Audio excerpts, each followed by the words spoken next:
ඔබ චිත්‍රපට සහ වීඩියෝ ක්‍රීඩාවල කාර් ස්ටන්ට් පමණක් දැක ඇති නමුත් ඒවා කෙතරම් අසීරුද යන්න ගැන ඔබට තවමත් හොඳ අවබෝධයක් නැතැයි අපි සිතමු. ස්ටන්ට් රියදුරෙක් යනු සැබෑම දක්ෂයාය. ඔවුන් වසර ගණනාවක් පුහුණුව සඳහා ගත කරති. ස්ටන්ට් රියදුරන් සෑම අවස්ථාවකදීම තම ජීවිතය හා කීර්තිය අවදානමට ලක් කරයි. මෙවැනි පිස්සු හැදෙන හැකියාවන් වලින් යුතු මිනිසුන් ලෝකයේ දැත. එහෙනම් අපි වීඩියෝවටම ගිහින් බලමු පිස්සු හැදෙන වැඩ්ඩන්ගේ වැඩ ගැන.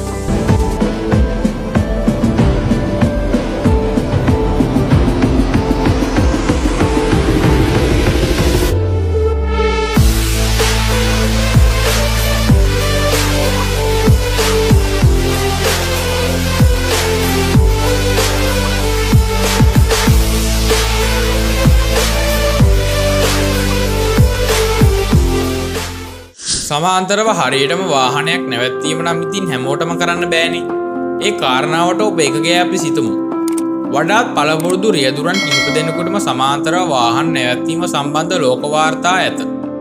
අද අපි එවැනි ලෝක වාර්තා ලාභීන් අතරින් විශේෂ ලෝක වාර්තාවකට හිමිකම් කියන පුද්ගලයෙක් ගැන කතා කරමු. ඒ ටයිටස් පැරල් නම් උද්‍යානයේදී තබන ලද වාර්තාවකි.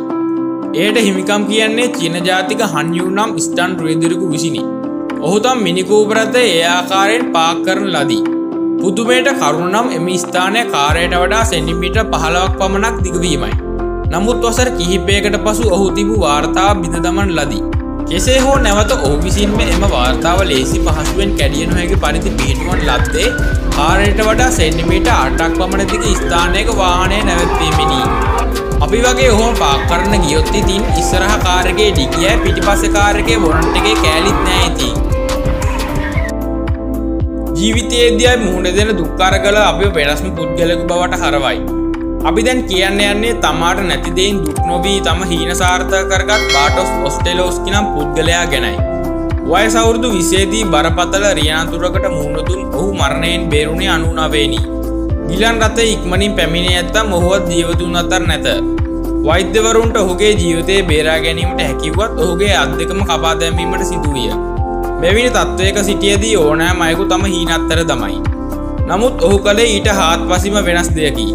ඔහු අත් දෙක වෙනුවට පාද භාවිතා කර ජීවත් වීමට ඉගෙන ගත්තේය. ඔහුගේ පාදවලින් සියල්ල පාලනය කළ හැකි පරිදි ඔහු තම Nissan GTR 34 මෝටර රථය සකසා ගත්තාය. මෙය බොහෝ විට ආස්වාදජනක කතන්දරයකි. අත් නැති වූද ලොව පැරණිතම ක්‍රීඩා තරගයේ ජයග්‍රාහකයා වීමට ඔහුට හැකි විය.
දිනක් මහමගදී කැඩී ගිය විට ඔහුට ආපසු හැරවීමට සිදු විය.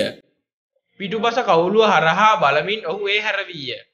ඔහු මේ දේ කිරීමට කොතරම් කැමැතිද යන්න ඒ අවස්ථාවේ තේරුම්ගත් අතර ඔහු පිටුපසට ගමන් කිරීමට හැකි පරිදි තම කාර්යය සකස් කළේය. අනෙක් අයට මෙම කුසලතාව ඉගැන්වීම සඳහා ඔහුගේම රියපාසලක් ආරම්භ කරේය. විශිෂ්ට ලෝක වාර්තා කවුරුවෙකු ගැන මිලකට කියන්න යන්නේ. එම ලෝක වාර්තාව නම් වේගවත්ම තනි ප්‍රතිරෝධ ධාවනයයි. එම වාර්තාවට හිමිකම් කියන්නේ වාසකි විමිකි නම් මයකි. ඔහුට පෙර එම වාර්තාව හිමිව තිබූ කෙනාව පැයට කිලෝමීටර් 186ක වේගයක් ලබා ගැනීමෙන් ඔහු එම වාර්තාව අලුත් කරේ. චයිනා ජොකී ගුවන්තොටේදී නොකියාන් ටයර් විසින් අනුග්‍රහය දැක්වූ තරඟයකදී 41 ඇවරදී ඔහු එය ලබා ගත්තේය. ඒ අද දක්වා අපරාජිතව පවතී. එක පසෙක රෝද දෙකකින් වාහනය සමබරව පවත්වාගෙන යමින් දැක්වූ මෙම වාර්තාව විශිෂ්ට වාර්තාවකි.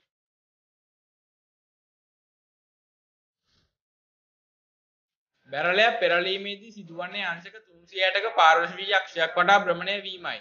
එම ක්‍රියාවම ගුවන් යාන වලින්ද සිදු කරයි. නමුත් ඒ කාර් එකකින් කරා යයි ඔබට සිතිය හැකිද?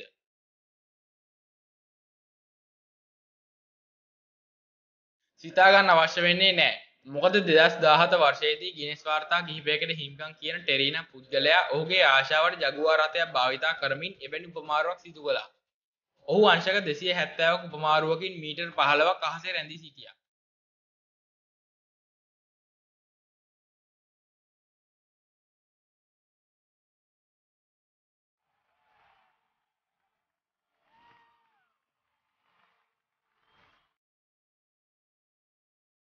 ඔහු තිබූ පිස්සු වාර්තාව මේ පමණක් නොවේ. ඔහු අංශක 360ක මීටර් 20ක ලූප් එකක තම කාර්යය පදවාද වාර්තාවක් තබා තිබුණා.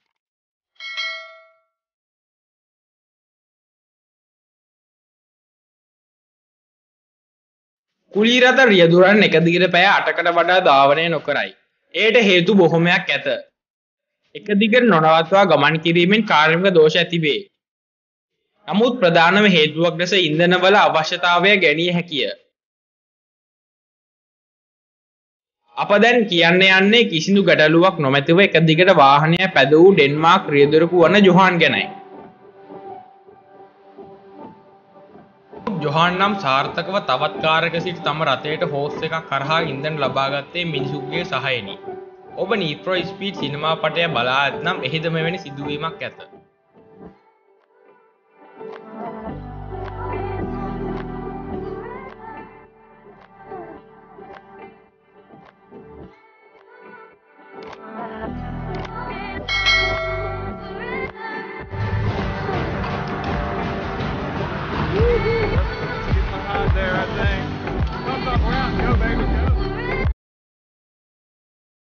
අපි ඊළඟට කියන්න යන්නේ අමුතුමාකාරයේ ඩිෆ්ට් කිරීමක් ගැනයි.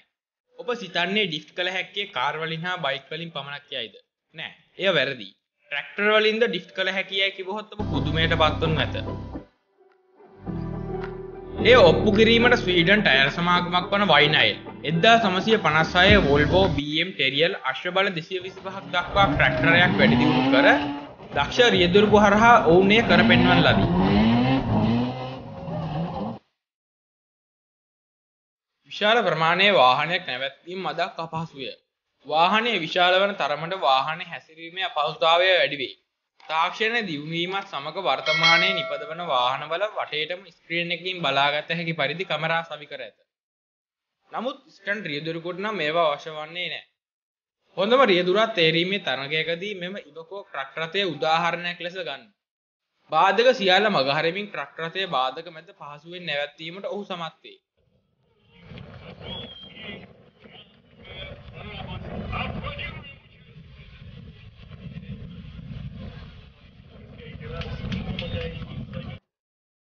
එවැනි තරඟද සාමාන්‍ය දෙයකි.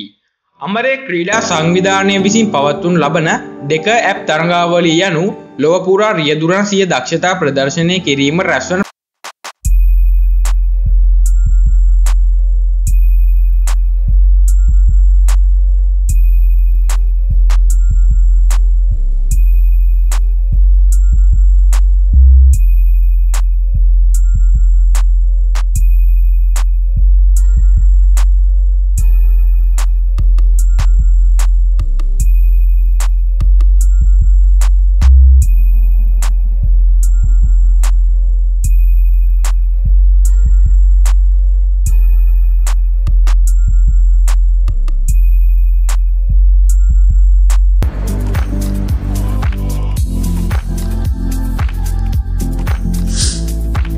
ඉතින් අද වීඩියෝ එකෙන් ගෙනාවේ වාහන වලින් වැඩපෙන්නපු වැඩක් ගැන.